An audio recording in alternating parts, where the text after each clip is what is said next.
c'est bien fait quand même. Hein. Inciter le passage à l'électrique, on va en parler justement avec Uber, dans une logique toujours de décarbonation des territoires. Uber, un acteur évidemment essentiel. Et pour en parler, j'accueille justement Laureline Serriès, General Manager France de chez Uber, qu'on peut accueillir, applaudir même. S'il vous plaît, merci beaucoup. Bienvenue. Bonjour à tous. Est-ce que vous m'entendez? Oui, ça y est. Bonjour à tous. Je suis vraiment ravie d'être parmi vous aujourd'hui. Et alors, on vient de traverser un été qui a été assez chaud. Et effectivement, on peut y aller de petites conjectures personnelles de savoir dans quelle mesure c'est rattaché au réchauffement climatique. Mais au-delà des conjectures, il y a une chose qui est sûre, c'est que l'OMS a sorti un rapport au printemps dernier qui établissait que 99% de la population mondiale aujourd'hui vit dans des zones avec des composants atmosphériques dont les seuils de pollution dépassent les seuils préconisés par l'OMS. Et quand je parle de composants polluants dans l'atmosphère, je parle notamment de dioxyde d'azote et de particules fines. Et la deuxième problématique qui est liée à ça, c'est que quand on regarde ce qui va se passer dans l'avenir, on constate qu'on a toutes les raisons de vouloir agir rapidement, puisque aujourd'hui, 55% de la population mondiale vit dans des zones urbaines, et demain, selon les Nations Unies, en 2050, ce seront 68% de la population mondiale. Donc le challenge est encore aussi énormément devant nous. La question par rapport à tout ça, c'est en fait, qu'est-ce qu'on fait ? Comment on avance, que l'on soit une entreprise, une collectivité, un particulier, comment on peut agir? Et la question se pose de manière d'autant plus prégnante pour Uber que nous évoluons donc dans le secteur des transports et que ce secteur des transports était responsable en 2019 de 31% des émissions de gaz à effet de serre. Donc on a une responsabilité qui est importante. Et la raison de ma prise de parole aujourd'hui, c'est de vous expliquer comment nous, chez Uber, on a décidé d'adresser cet enjeu.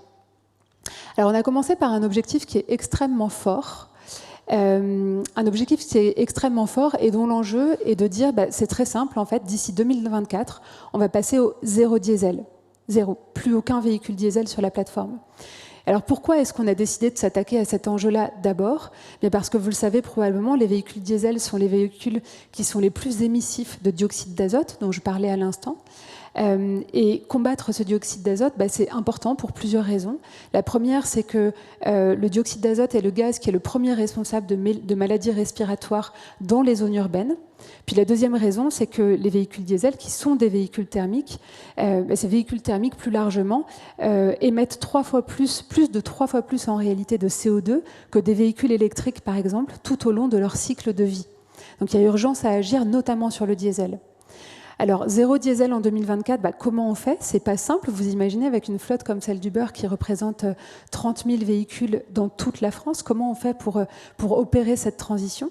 Eh bien, en fait, on s'y prend progressivement, de manière pragmatique. Et c'est pour ça qu'on a annoncé un plan très ambitieux dès septembre 2020, au travers duquel on s'est engagé, en fait, à partir du 1er janvier 2021, à ne plus accepter aucun nouveau véhicule diesel neuf sur la plateforme. Puis dans un deuxième temps, à partir du 1er janvier 2022, donc cette année, on a interdit l'enregistrement de tout nouveau véhicule diesel par les chauffeurs sur la plateforme, que ces véhicules soient des véhicules neufs, d'occasion, récents ou anciens, peu importe. Donc il n'y a plus de possibilité de venir avec un véhicule diesel aujourd'hui sur Uber. Et du coup, du fait du renouvellement naturel de la flotte, d'ici 2024, on estime qu'on aura, et de toute façon on bloquera, de manière à ne plus avoir aucun véhicule diesel d'ici à fin 2024 sur la plateforme.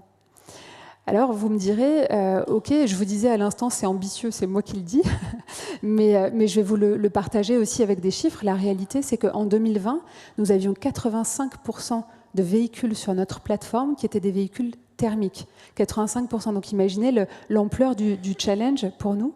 Et aujourd'hui, je suis heureuse de vous annoncer qu'on est descendu en dessous du seuil des 50%. Donc on a moins de 50% de véhicules qui sont des véhicules thermiques. Donc on est en chemin vers notre objectif, ce qui veut dire que pour la première fois, on a passé ce cap symbolique d'avoir davantage de véhicules hybrides et électriques sur la plateforme que de véhicules thermiques. Alors une fois qu'on a dit ça, en fait, il est important aussi de mentionner que si on regarde l'ensemble du secteur taxi, VTC ou taxi-moto, La réalité, c'est que Uber aujourd'hui est le seul qui a pris cet objectif de sortie du diesel. Et ça, c'est une problématique parce que la réalité, c'est qu'un véhicule diesel qui ne peut plus rouler sur Uber aujourd'hui peut continuer à rouler sur d'autres plateformes. Et donc, évidemment, ça minimise l'impact et le bénéfice pour l'environnement. Donc, j'appelle vraiment de mes voeux le secteur à s'unir à ces objectifs-là. Et puis, alors, vous me direz, le diesel, très bien, mais quelle est la suite? En fait, on sort du diesel pour aller vers quoi? Bien, nos objectifs et nos ambitions sont clairement affichés. Le but, c'est d'aller vers 50% de véhicules électriques en France en 2025 et plus largement de ne plus d'être dans une zéro émission d'ici à 2030, non pas seulement en France, mais dans toute l'Europe d'ailleurs. Donc on a des objectifs qui sont clairs et qui ne consistent pas seulement en la sortie du diesel, mais avec cette volonté très forte d'aller vers l'électrique. Alors, la question qui se pose peut-être, que vous vous posez et qui est légitime, c'est comment est-ce qu'on accompagne les chauffeurs dans cette transition? Évidemment, c'est un sujet qui est extrêmement important.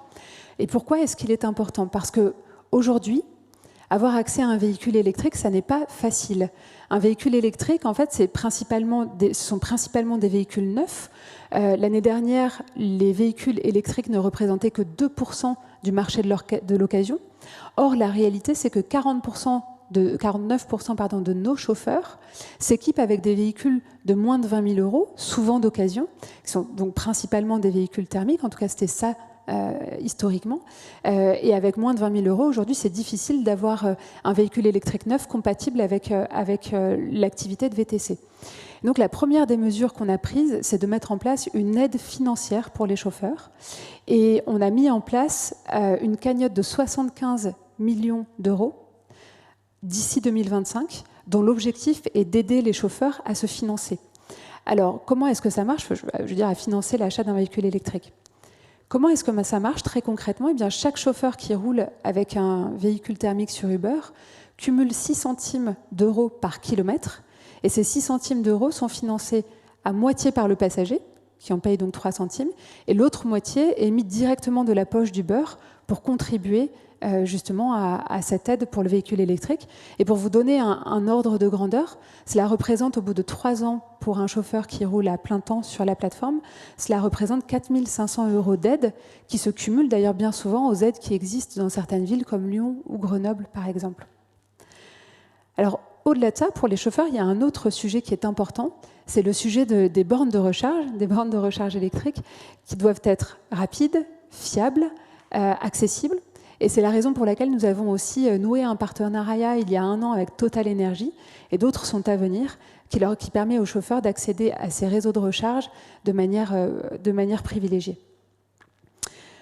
Alors, me direz-vous, très bien, on encourage les chauffeurs, mais tout ça n'a pas beaucoup de sens si on ne voit pas d'essor de l'adoption en fait, de ces trajets Uber Green dans l'application, et donc d'essor du côté des passagers. Donc Uber Green, je le rappelle, c'est l'option qui vous permet d'accéder à des véhicules électriques ou hybrides dans la plateforme. Bien, qu'est-ce qu'on a fait? On s'est dit que tout simplement, il était important en fait de faire en sorte que le choix d'Uber Green soit un choix évident.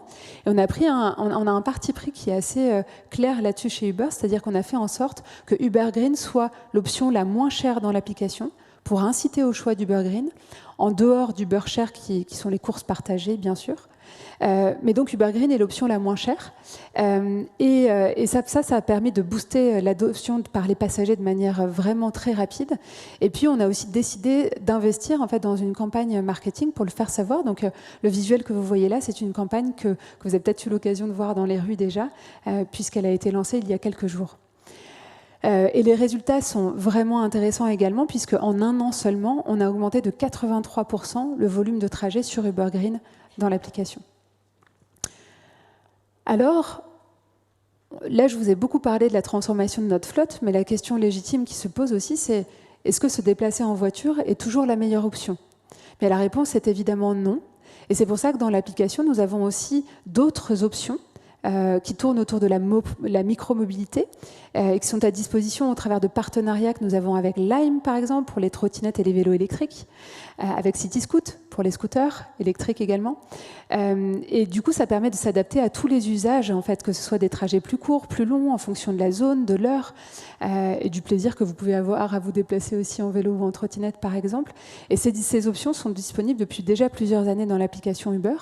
Et l'année dernière, ça représente 160 000 personnes qui ont accédé à la micromobilité au travers de l'application Uber. Alors, pour terminer, j'aimerais simplement revenir sur un ou deux points qui me semblent essentiels dans ce que je vous ai partagé. Le premier, c'est que nous avons tous collectivement des responsabilités importantes et nous avons fait le choix chez Uber de vraiment prendre le sujet à bras-le-corps et de nous fixer des objectifs qui, encore une fois, à l'échelle de notre organisation, à l'échelle de nos opérations, étaient des objectifs vraiment ambitieux.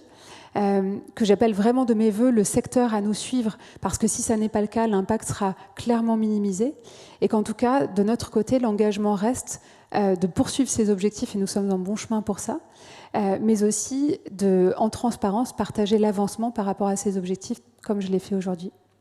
Voilà, je vous remercie beaucoup de votre attention. Merci beaucoup.